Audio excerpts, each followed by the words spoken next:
Hello students, in the previous classes you have already learned about nutrition and nutrition in plants. Now we are going to our next topic, that is nutrition in animals. हम जानते हैं कि जितने भी animals होते हैं वो holozoic mode of nutrition को फॉलो करते हैं। होलोजोइक मोड ऑफ न्यूट्रिशन अपने आप में 5 स्टेप्स में फॉलो होता है। प्रोसेस है ingestion, digestion, absorption, assimilation and egestion. अगर हम बात करते हैं इंजेशन की, इंजेशन का मतलब होता है कि इनटेक ऑफ फूड, आप फूड को माउथ के अंदर ले रहे हैं। फिर हम बात करते हैं डाइजेशन की। डाइजेशन का मतलब है कि जो भी कॉम्प्लेक्स लार्ज फूड आप खा रहे हो उसको सिंपल, सॉल्युबल और स्मॉलर पार्टिकल्स में कन्वर्ट करना। तो डाइजेशन आपका स्टार्ट हो जाता है माउथ से और पूरी बॉडी में टिल स्मॉल इंटेस्टाइन तक चलता है। फिर हम बात करते हैं एब्जॉर्प्शन। एब्जॉर्प्शन में जो भी फूड आपने डाइजेस्ट किया था, नाउ ये फूड आपका एब्जॉर्ब होगा आपकी ब्लड सेल्स के थ्रू और ये कहाँ जाएगा, आपकी बॉडी के डिफरेंट सेल्स के अंदर जाएगा। फिर हम बात करते हैं एसिमिलेशन की। एसिमिलेशन के अंदर ये जितना भी एब्जॉर्ब फूड होता है इसको बॉडी सेल्स यूज़ करते हैं ताकि एनर्जी का प्रोडक्शन कर सके जो आपकी वेरियस मेटाबॉलिक एक्टिविटीज़ में यूज़ हो सके। एंड फाइनली जितना भी अनडाइजेस्टेड फूड होता है वो इजेस्ट आउट हो जाता है by the process known as egestions. तो होलोजोइक के अंदर ये पांचों स्टेप्स जो होते हैं वो फॉलो होते हैं, that is ingestion, digestion, absorption, assimilation and egestion. फिर हम बात करते हैं न्यूट्रिशन इन अमीबा की। अमीबा जो होता है डेफिनेटली वी नो कि इज़ अ यूनिसेल्युलर ऑर्गेनिज्म जिसके अंदर होलोजोइक मोड ऑफ न्यूट्रिशन होता है। अमीबा की अपनी कोई फिक्स शेप नहीं होती, अकॉर्डिंग टू रिक्वायरमेंट ये अपनी शेप बदलता रहता है। सो हम यहाँ पे डायग्राम देखें तो हमें पता चल रहा है कि अमीबा जो है जैसे ही कोई फूड पार्टिकल उसके पास आता है, अमीबा अपने सूडोपोडिया को एक्सटेंड करता है ताकि उस फूड पार्टिकल को वह एनगल्फ कर ले। जब ये ऐसा करता है तो इसके दोनों सूडोपोडिया आपस में जॉइन होते हैं और फूड को फूड पार्टिकल के अंदर कैप्चर कर लेते हैं।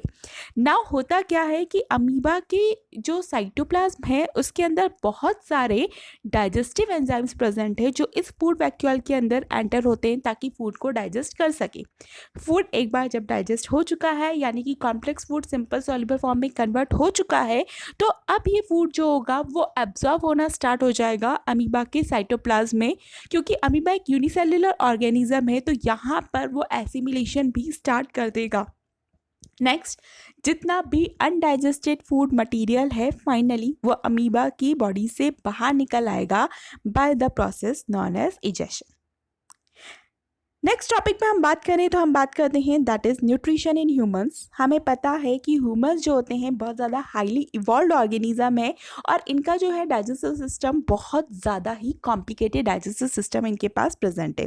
तो हम ह्यूमन डाइजेस्टिव सिस्टम को फर्दर कैटेगराइज कर देते हैं, दैट इज़ एक तरफ हम बात करते हैं एलिमेंट्री कैनाल जो कि 9 मीटर या 30 फीट लंबी होती है और ये माउथ से एनस तक रन करती है। या हम बात करेंगे हमारी डाइजेस्टिव ग्लैंड्स के बारे में जो बहुत सारे डाइजेस्टिव जूसेस का सिक्रेशन करती है ताकि हमारे फूड को सिंपल एंड सॉल्युबल फॉर्म में ब्रेक डाउन किया जा सके। So let's start. सबसे पहले हम यहाँ पे डायग्राम देख लेते हैं। यहाँ पे हम जब डायग्राम देख रहे हैं तो डेफिनेटली यहाँ पर हमारा पूरा डायग्राम है। यहाँ पे फूड जब हम लेते हैं तो फूड हमारे माउथ के थ्रू हमारा एंटर होता है और ये एंटर करता है हमारी माउथ कैविटी या हम बोल सकते हैं ओरल कैविटी या बकल कैविटी में। बकल कैविटी में यहाँ पे फूड को च्यू करने के लिए हमारे पास टीथ्स हैं। हमारा यहाँ पे फूड को सॉफ्ट बनाने के लिए सलाइवरी ग्लैंड सलाइवा रिलीज करती है, प्लस हमारे पास टंग है ताकि फूड और सलाइवा अच्छे से मिक्स हो सके, और हमारा पैलेट है जो हमारे फूड को नेसल पैसेज में या बाहर आने से रोकने का काम करता है। इसके बाद ये जो फूड होता है ये जाता है हमारे फेरिंग्स में। Pharynx which is a common passage for food and air, यानी कि यहाँ से अगर आप देख रहे हैं तो यहाँ इस फेरिंग से एयर भी पास होती है और फूड भी पास होता है। नेक्स्ट, अब ये फूड जो होता है फेरिंग से जाता है ईसोफेगस के अंदर। ईसोफेगस जिसको हम फूड पाइप भी बोलते हैं। ईसोफेगस के अंदर अपना कोई डाइजेशन अकर नहीं होता है, ईसोफेगस के पास अपने कोई एंजाइम नहीं है, लेकिन जो प्रोसेस माउथ से चला आ रहा है दैट इज जो फूड सलाइवा के साथ मिक्स है वो डाइजेशन अभी भी यहाँ पर चल रहा है। देन इसके बाद हम बात करते हैं कि फाइनली हमारा फूड आता है स्टमक के अंदर। स्टमक के अंदर फर्दर पार्ट्स होते हैं। स्टमक का जो एनवायरनमेंट होता है वो बहुत ज़्यादा एसिडिक होता है, क्योंकि यहाँ पर गैस्ट्रिक ग्लैंड्स प्रेजेंट होती है जो गैस्ट्रिक जूसेस का सीक्रेशन करती है, और इस गैस्ट्रिक जूसेस की वजह से यहाँ पे HCl का प्रोडक्शन हो रहा है, और इसी वजह से हमारा जो स्टमक का एनवायरनमेंट है वो हाईली एसिडिक है, यानी कि यहाँ पर 1 to 2 pH का एनवायरनमेंट प्रेजेंट होता है। इस 1 to 2 pH के एनवायरनमेंट की वजह से हमारे स्टमक की वॉल डैमेज ना हो जाए, इसीलिए हमारे कुछ सेल्स जो होते हैं यहाँ पर वो म्यूकस का सीक्रेशन करते हैं। म्यूकस जो हमारे स्टमक की वॉल को प्रोटेक्ट करने का काम करता है उन एसिड से। इसके बाद ये जो हमारा एसिडिक फूड होता है, क्योंकि फूड हमारा एसिड के साथ मिक्स हो चुका है, तो ये एसिडिक फूड हमारा एंटर करता है ड्यूडेनम के अंदर, विच is a part of small intestine. जब ड्यूडेनम के यहाँ अंदर करता है तो डेफिनेटली वो एसिडिक फूड है, हमारी इंटेस्टाइन की वॉल को कोई नुकसान ना पहुँचे, इसीलिए हमारा लीवर और साइमल्टेनियसली हमारा पैनक्रियाज ये क्या करता है, लिवर अपने बाइल जूस को रिलीज करता है एंड पैनक्रियाज अपने पैनक्रियाटिक जूसेस को रिलीज करता है ड्यूडेनम के अंदर। अब ड्यूडेनम के बाद हमारी आती है इलियम और जेजुनम। ये तीनों ही हमारे स्मॉल इंटेस्टाइन का पार्ट है, और हमारा फाइनली यहाँ पे स्मॉल इंटेस्टाइन के अंदर इंटेस्टाइनल जूसेस भी सीक्रेट होते हैं बाय इंटेस्टाइनल ग्लैंड्स, ताकि हमारे फूड को सिंपल एंड सॉल्युबल फॉर्म में कन्वर्ट कर सके। अब इसके बाद क्या होता है कि बेसिकली जब हमारा फूड पूरी तरह से डाइजेस्ट हो चुका है ना, फूड हमारा क्या होगा, स्टार्ट होगा एब्जॉर्प्शन होना। तो हमारा जितना भी डाइजेस्टेड फूड है वो एब्जॉर्ब्ड होना भी स्टार्ट होता है हमारी स्मॉल इंटेस्टाइन पे। क्यों? क्योंकि हमारी स्मॉल इंटेस्टाइन के इलियम वाले पार्ट पे बहुत सारी villi, we can say the finger like projection present होते हैं, जो सरफेस एरिया को बढ़ाते हैं ताकि ज़्यादा से ज़्यादा फूड का एब्जॉर्प्शन हो सके। आफ्टर डैट जैसे ही हमारा फूड का सारा एब्जॉर्प्शन हो चुका है, इसके बाद हमारी जो स्मॉल इंटेस्टाइन होती है वो कनेक्टेड होती है हमारी लार्ज इंटेस्टाइन से with the help of a special structure called caecum. Caecum is a part of large intestine.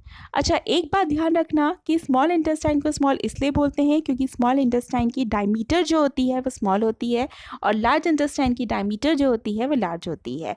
यहाँ पर स्मॉल इंटेस्टाइन बड़ी है और लार्ज इंटेस्टाइन छोटी। अब हमारा फूड जो है वो कहाँ जा चुका है, वो फूड हमारा जा चुका है सीकम। सीकम के बाद ये जाता है हमारे कोलोन पे। कोलोन की अगर हम बात करें तो कोलोन का काम होता है एब्जॉर्प्शन ऑफ वाटर, यानी हमारी लार्ज इंटेस्टाइन का क्या फंक्शन है, एब्जॉर्प्शन ऑफ वाटर। ये जितना भी वाटर एब्जॉर्ब कर सकती है एब्जॉर्ब करती है। इसके बाद जितना भी अनडाइजेस्टेड वेस्ट मटेरियल होता है in the form of excreta जो होता है वो सबसे पहले रेक्टम पे कनेक्ट होता है, और रेक्टम पे कलेक्ट होने के बाद फाइनली एनस से रिमूव हो जाता है। हमारे एनस के अंदर स्फिंक्टर्स प्रेजेंट होते हैं बेसिकली, जो कि क्या कर रहे हैं, बेसिकली फॉल्स वॉल्व है। पूरी तरह से बैकफ्लो को प्रिवेंट तो नहीं करते, लेकिन हाँ काफ़ी हद तक बैकफ्लो को प्रिवेंट करने का काम करते हैं। Now we are moving to the next topic, that is the parts of alimentary canal. अगर हम एलिमेंट्री कैनाल के पार्ट्स की बात करें तो सबसे पहले हम बात करते हैं माउथ की। हमें पता है माउथ एक ओपनिंग है जहाँ पे हम फूड को प्लेस करते हैं। माउथ की ओपनिंग पे ही हमारी बकल कैविटी स्टार्ट होती है। बकल कैविटी जिसे हम ऑरल कैविटी या माउथ कैविटी भी बोलते हैं, जो फर्दर हम 3 पार्ट्स में डिवाइड करते हैं। First part is a palate, second is a tongue and third is a teeth. अगर हम पैलेट की बात करते हैं which is also known as the roof of the buccal cavity, अगर आप अपनी जो टंग है उसको थोड़ा सा ऊपर वाले पार्ट पे टच करोगे तो आपको पैलेट पता चल जाएगा कि वो ऊपर वाला पार्ट जो होता है that is known as a palate. Tongue जिसे हम floor of the buccal cavity भी बोलते हैं, टंग हमारे बहुत काम आती है। एंड फिर हम बात करेंगे टीथ की। सबसे पहले हम बात करते हैं पैलेट। ये पैलेट क्या करता है, ये सेपरेट करता है हमारी नेसल कैविटी को हमारी बकल कैविटी या ऑरल कैविटी से। हमारी नेसल कैविटी को अब सेपरेट करा है बकल कैविटी से। फिर हम बात करते हैं टंग की। टंग जो होती है ये large, muscular, highly mobile organ है। डेफिनेटली टंग्स के बहुत सारे फंक्शन हैं। For example it helps in chewing, ये हमें च्यू करने में, स्वेलोइंग करने में, टेस्ट करने में या बोलने में, स्पीकिंग में हेल्प करता है, और इसके पास टेस्ट बड्स प्रेजेंट होती है। फिर हम बात करते हैं हमारे टीथ की। तो on the basis of function, basically हमारे टीथ के बहुत सारे टाइप्स होते हैं। So on the basis of function की हम बात करते हैं तो हम बोलते हैं कि हमारी जो टीथ हैं वो हिट्रोडोंट है। हिट्रो का मतलब we have a different sets of teeth. अगर हम डिवाइड करें तो हमारे पास 4 अलग अलग तरीके के टीथ्स होते हैं। For example incisors, canines, premolars and molars. Incisors are basically help in cutting, canines help in tearing, premolars and molars are help in grinding. फिर हम बात करते हैं that is on the basis of occurrence, हमारे teeth again diphyodont होते हैं, यानी 2 types of teeth हमारी पूरी लाइफ टाइम में अपीयर होते हैं। The first one is a milk teeth which is also known as a lacteal teeth और a temporary teeth which is 20 in number. ये बच्चों के अंदर दैट इज चाइल्ड्स के अंदर प्रेजेंट होते हैं। दूसरा होता है हमारे परमानेंट टीथ जो कि 32 होते हैं नंबर पे, ये एडल्ट के अंदर प्रेजेंट होते हैं। सो अगर हम डेंटल फॉर्मूला की बात करते हैं तो कैसे हम हमारे डेंटल फॉर्मूला को निकालते हैं, तो half upper jaw upon half lower jaw is equals to 2102 upon 2102 in child. अब यहाँ पे अगर हम चाइल्ड की बात कर रहे हैं तो क्या क्या उसके अंदर प्रेजेंट होता है, व्हाट डज 2102 रिप्रेजेंट, तो हमारा जो फर्स्ट 2 है that represent for the incisors, 1 represent for the canine, 0 represent for the premolars and 2 represent for the molars, यानी बच्चों के अंदर प्रीमोलर्स नहीं होते हैं। हाफ अपर जॉ और हाफ लोअर जॉ की बात कर रहे हैं, यानी कि हमें आधी ऊपर की जॉ देखनी है, आधी नीचे की देखनी है। सिमिलरली अगर हम हमारे एडल्ट की बात करें तो एडल्ट के अंदर डेंटल फॉर्मूला होता है half upper jaw upon half lower jaw is equals to 2123 upon 2123, where 2 represent for the incisors, 1 represent for the canine, 2 represent for the premolars and 3 represent for the molars। लेकिन यहाँ पे हम adult की बात कर रहे हैं जिसके अंदर विजडम टीथ आ चुके हैं, यानी 3rd मोलर टीथ आ चुके हैं। अदरवाइज जो नॉर्मल अगर हम बात करते हैं तो नॉर्मल डेंटल फॉर्मूला होता है जो आप लोगों का है क्लास 10th में जो बच्चे पढ़ रहे हैं, या फिर इसकी बात करें तो नॉर्मल डेंटल फॉर्मूला आप लोगों का है 2122 अपॉन 2122। अगर आप टोटल निकालेंगे तो you have 28 sets of teeth. Third part की बात करते हैं तो हम बात कर रहे हैं हमारे फेरिंग्स की। We have already discuss that is it is a common passage for food and air. फिर हम बात करते हैं oesophagus which is a 25 centimetre long highly muscular, यहाँ पे खुद का कोई डाइजेशन नहीं होता। यहाँ पर हम पूरी एलिमेंट्री कैनाल की अगर बात करें, जो फूड हमारा मूव कर रहा है वो मूव कर रहा है पेरिस्टाल्टिक मूवमेंट से। Now what is a peristaltic movement, यहाँ पे कंटिन्यूसली कॉन्ट्रैक्शन एंड रिलैक्सेशन का प्रोसेस चल रहा है, यानी फूड आता है तो हमारा बैक वाला पार्ट कॉन्ट्रैक्ट होता है ताकि आगे वाला पार्ट में फूड मूव कर सके, और जैसे ही फूड आगे मूव करता है बैक पार्ट रिलैक्स हो जाता है। तो इस तरीके का जो मूवमेंट होता है that is known as a peristaltic movement. ये हमारी पूरी एलिमेंट्री कैनाल पे वर्क कर रहा है ताकि हमारा फूड का मूवमेंट हो सके।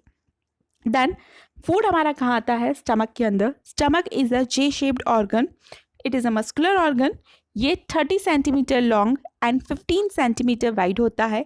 It contain gastric glands which secrets gastric juices.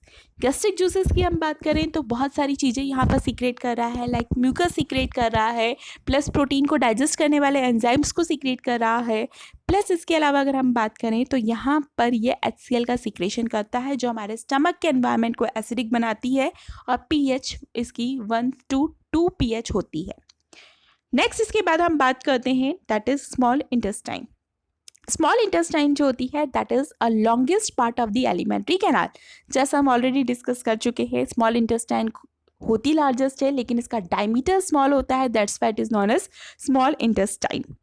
Small intestine बहुत ज़्यादा कॉइल्ड और नैरो ट्यूब होती है जो फर्दर 3 पार्ट्स में डिवाइड होती है, that is duodenum, jejunum and ileum. Inner wall of the inner intestine पे बहुत सारे फिंगर लाइक प्रोजेक्शंस यानी विलाई एंड माइक्रोविलाइज प्रेजेंट होते हैं जो हमारी इंटेस्टाइन के सरफेस एरिया को इंक्रीज करते हैं ताकि क्या हो सके, ज़्यादा से ज़्यादा फूड एब्जॉर्ब हो सके। फिर हम बात करते हैं हमारी लार्ज इंटेस्टाइन की। लार्ज इंटेस्टाइन जहाँ पे हमारा जितना भी अनडाइजेस्टेड फूड है ये हमारा लार्ज इंटेस्टाइन में जाता है स्मॉल इंटेस्टाइन से, और यहाँ पर होता है एब्जॉर्प्शन ऑफ वाटर। जितना भी वाटर यहाँ से एब्जॉर्ब हो सकता है वो हमारा लार्ज इंटेस्टाइन पे होता है। लार्ज इंटेस्टाइन हमारी 3 पार्ट्स में डिवाइडेड है, दैट इज सीकम, कोलन और रेक्टम। सीकम वाले पार्ट से हमारा अपेंडिक्स वाला पार्ट जुड़ा होता है। अपेंडिक्स एक वेस्टिजियल ऑर्गन है जो पहले कभी काम करता था सेल्यूलोज को डाइजेस्ट करने का, but now it is non functional, अब ये कोई काम नहीं करता। इसके बाद हम बात करते हैं एनस। एनस जहाँ से फीकल मैटर जो होता है वो रिमूव होता है। एनस के पास एनल स्फिंक्टर्स प्रेजेंट होते हैं ताकि बैकफ्लो को प्रिवेंट किया जा सके। That's all for the day. Thank you.